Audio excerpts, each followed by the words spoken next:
نحمدہ ونصلی علی رسولہ الامین المکین الحنین الکریم الرؤوف الرحیم اما بعد فاعوذ باللہ من الشیطان الرجیم بسم اللہ الرحمن الرحیم۔ واجب الاحترام ساتھی، اللہ تعالیٰ کا بے پناہ لطف و کرم اور اس کا احسان عظیم ہے کہ جس کی توفیق سے ہم اس کے ذکر کے لیے اس کے گھر میں جمع ہیں۔ آج اللہ کی توفیق سے سورہ آل عمران کی آیت نمبر 139 سے ہم اپنے سبق کا آغاز کریں گے۔ اس میں اللہ کریم نے ارشاد فرمایا وَلَا تَهِنُوا وَلَا تَحْزَنُوا وَأَنْتُمُ الْأَعْلَوْنَ إِن كُنتُم مُؤْمِنِينَ، اور تم ہمت نہ ہارو اور غم نہ کرو، تم ہی غالب آؤ گے اگر تم ایمان رکھتے ہو۔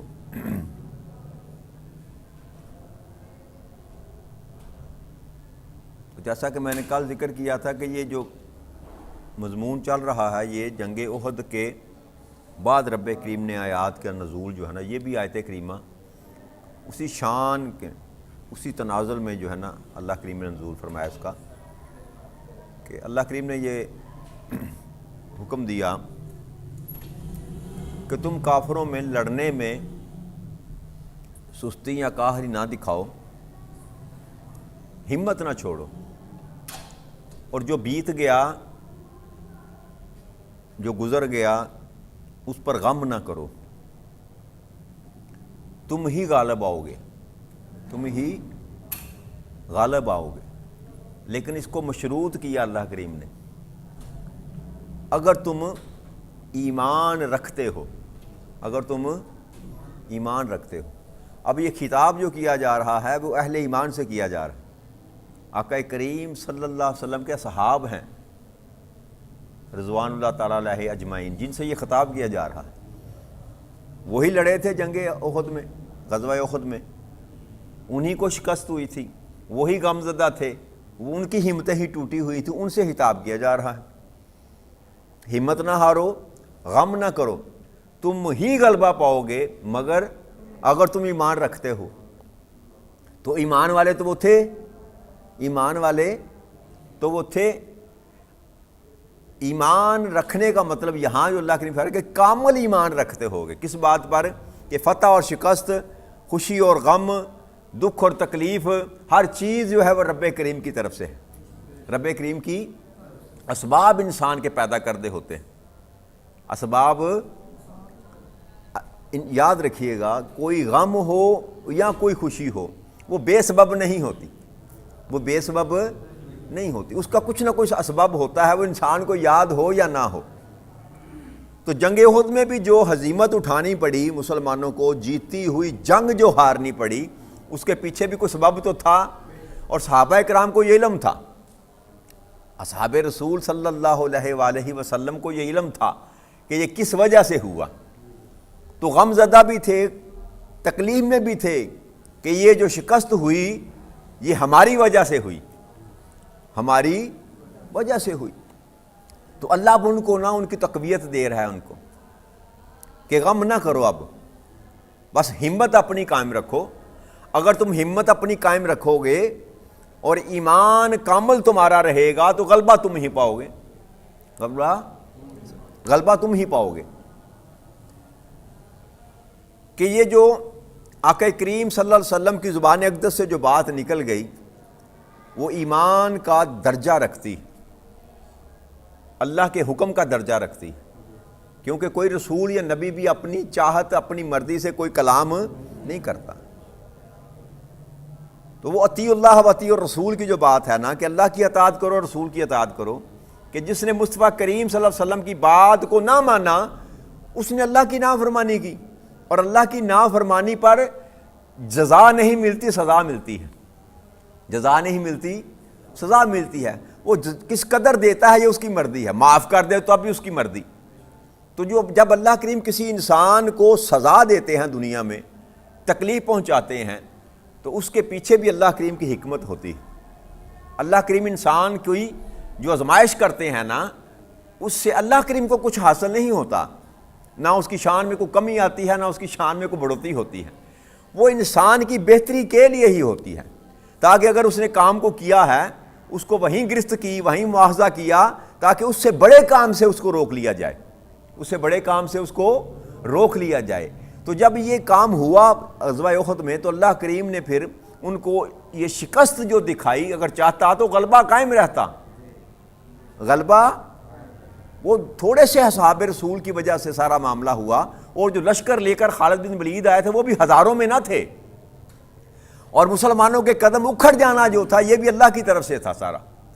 نظام خود اللہ کریم نے بنایا تھا۔ اللہ کریم سبق دینا چاہتا تھا کہ کبھی بھی زندگی میں بھی میرے رسول کی کہی ہوئی بات پر اپنی مرضی مسلط کرنے کی کوشش نہ کرنا، ورنہ تمہاری جیتی ہوئی جنگ کو میں جو شکست میں تبدیل کر دوں گا۔ یہ پیغام تھا رب کریم کا۔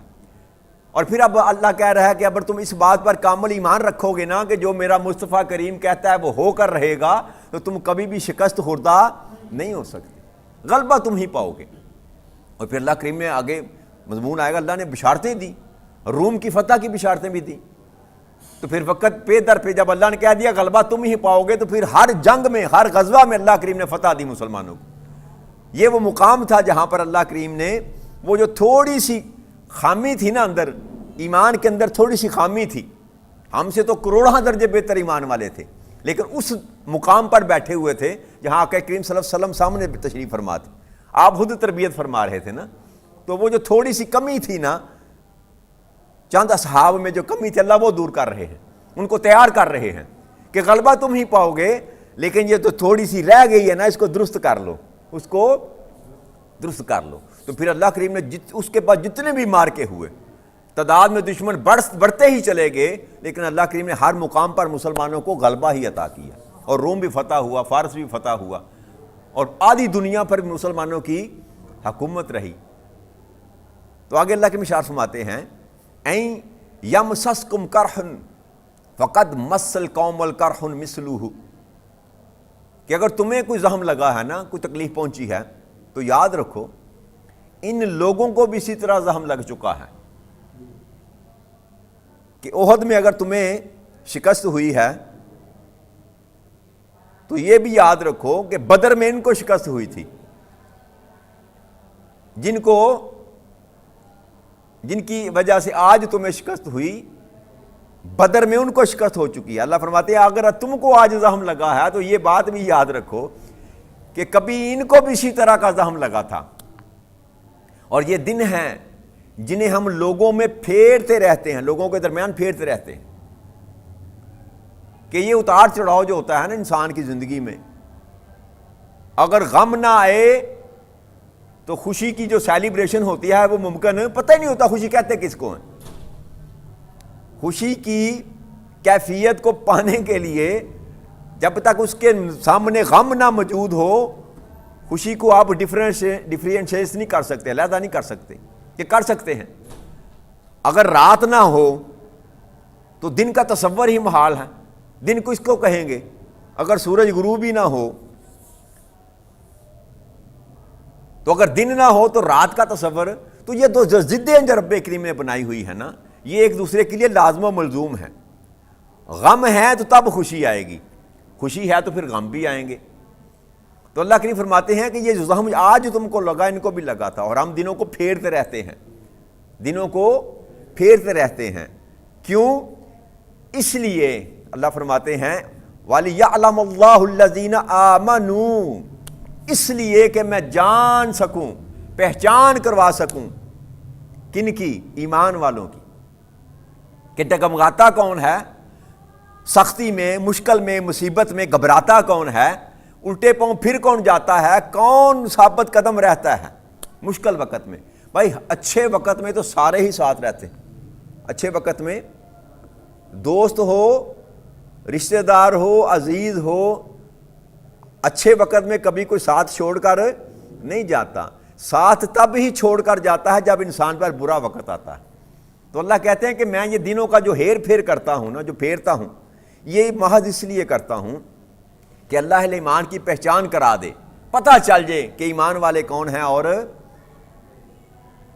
ایمان کے بغیر کون ہیں۔ تو وہ منافقین کا گروہ بھی تو پہچانا گیا تھا نا جنگ احد میں ہی، غزوہ احد میں بھی عبداللہ بن ابی کا جو 300 کا لشکر لے کر نکلا،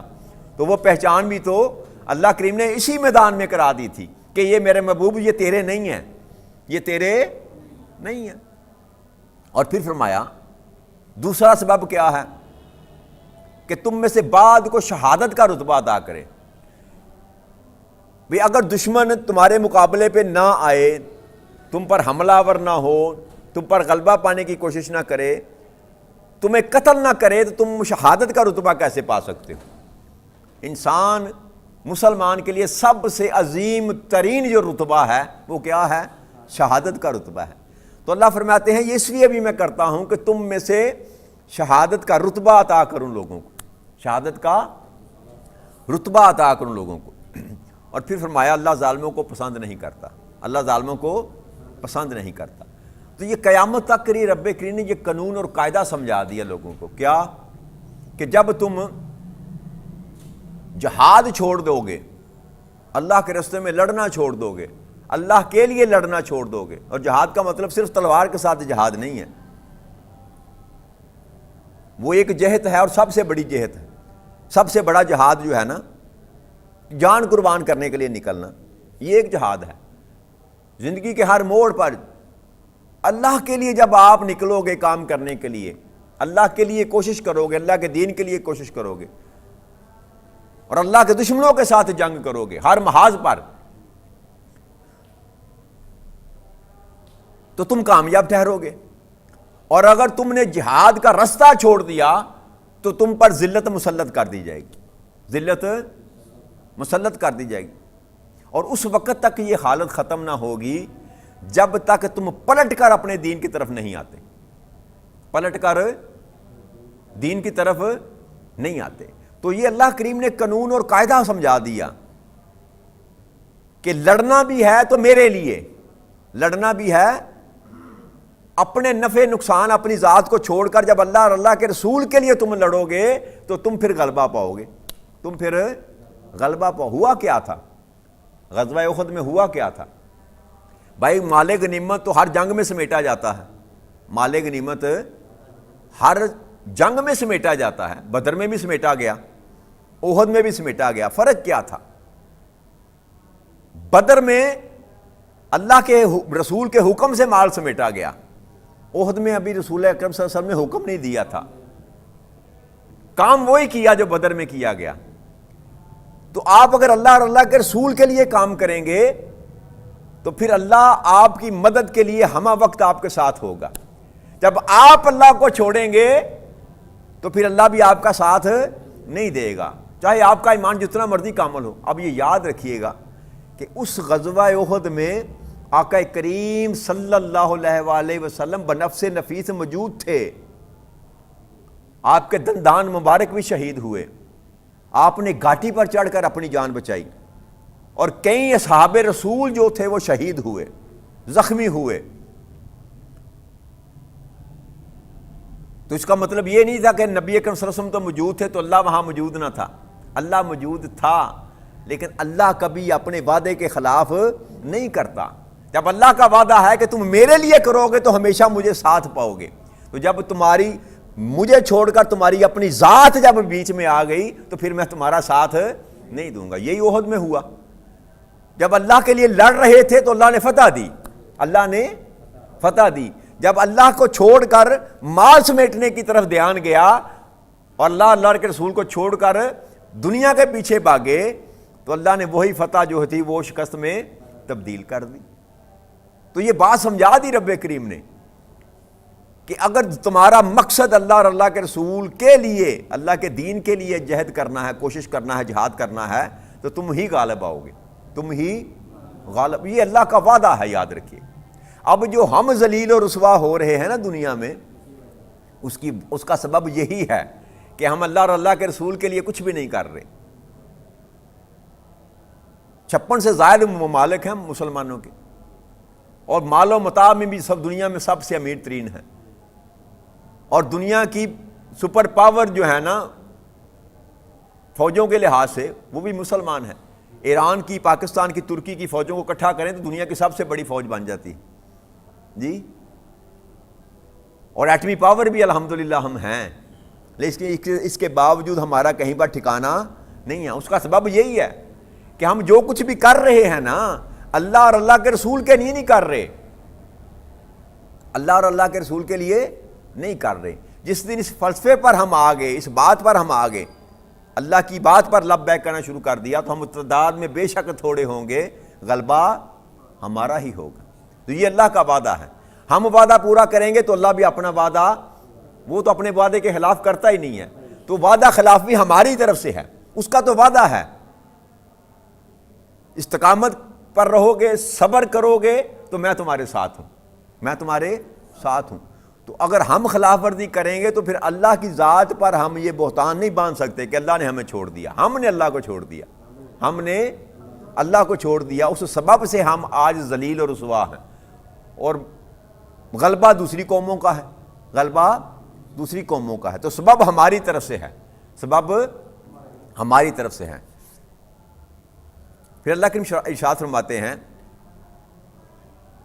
وَلِيُمَحِّصَ اللَّهُ الَّذِينَ آمَنُوا وَيَمْحَقُ الْكَافِرِينَ، اور یہ اس لیے بھی ہے کہ اللہ ایمان والوں کو مزید نکھار دے اور کافروں کو مٹا دے، مزید نکھار دے، پاک صاف کر دے۔ وہ جو کمیاں کجیاں رہ گئی تھی نا تمہارے اندر، ان کو نکال کر تمہیں صاف ستھرا کر دیا جائے، کامل ایمان والا کر دیا جائے، کامل ایمان والا کر دیا جائے۔ تو پھر اللہ نے کیا، کامل ایمان والا ان کو بنا دیا، اور پھر یہ فرمایا یہ اس لیے بھی ہے کہ کافروں کو مٹا دے، کافروں کو مٹا دے۔ تو پھر اللہ کا وعدہ حق ہوا، پھر اللہ نے اس سرزمین عرب سے کوئی ایک کافر بھی نہ چھوڑا، کوئی مار دیے گئے، کوئی چھوڑ کر ملک بھاگ گئے، کوئی چھوڑ کر ملک۔ اب کیا صورتحال بن گئی، زندہ رہنا چاہتے ہو تو جزیہ دو،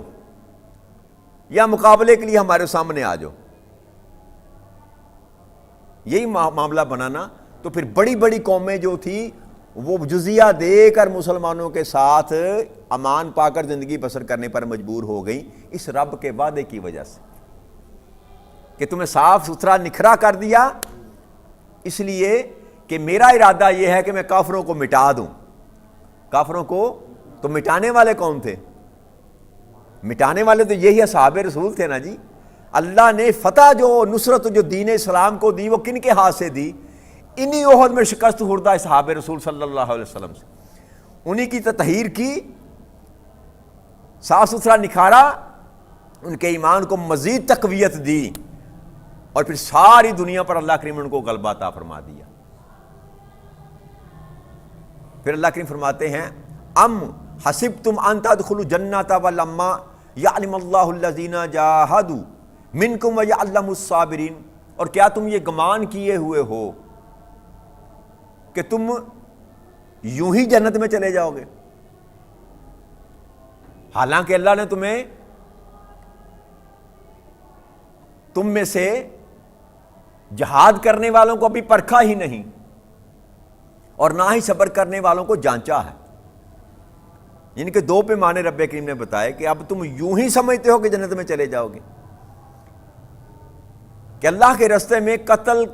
گردن کٹوانے کے لیے جو ابھی میں نے تم کو پرکھا ہی نہیں، اور نہ مصیبت مشقت تکلیف آنے پر صبر کرنے میں تم کو جانچا ہے۔ تو یہ دونوں جانچیں جو تھی رب کریم نے کرنی تھی کہ جب ان پر مصیبت نازل کی جائے گی، مصیبت میں مبتلا ہوں گے، مشکلات میں آئیں گے، تو پھر یہ صابر ہیں کہ نہیں ہیں، صبر کرنے والے ہیں کہ نہیں ہیں، استقامت والے ہیں کہ نہیں ہیں۔ اور اگر میں جب یا میرا رسول ان کو اپنی جان قربان کرنے کے لیے پکارے گا تو یہ جان دینے کے لیے تیار ہیں بھی کہ نہیں ہیں۔ اور یہ سبب سے بھی تھا کہ جب بدر کا مقابلہ ہوا نا بدر میں، تو کچھ اصحاب رسول ایسے تھے جو جن کے ذہن میں یہ بات آئی، نوجوان جو تھے، کہ کاش ہم بھی ہوتے، کاش ہم بھی ہوتے بدر میں، جیسے دشمنوں کے ساتھ ہم نے مقابلہ کیا، ہم بھی اس میں شامل ہوتے، ہم بھی اصحاب بدر کی طرح شہید کر دیے جاتے،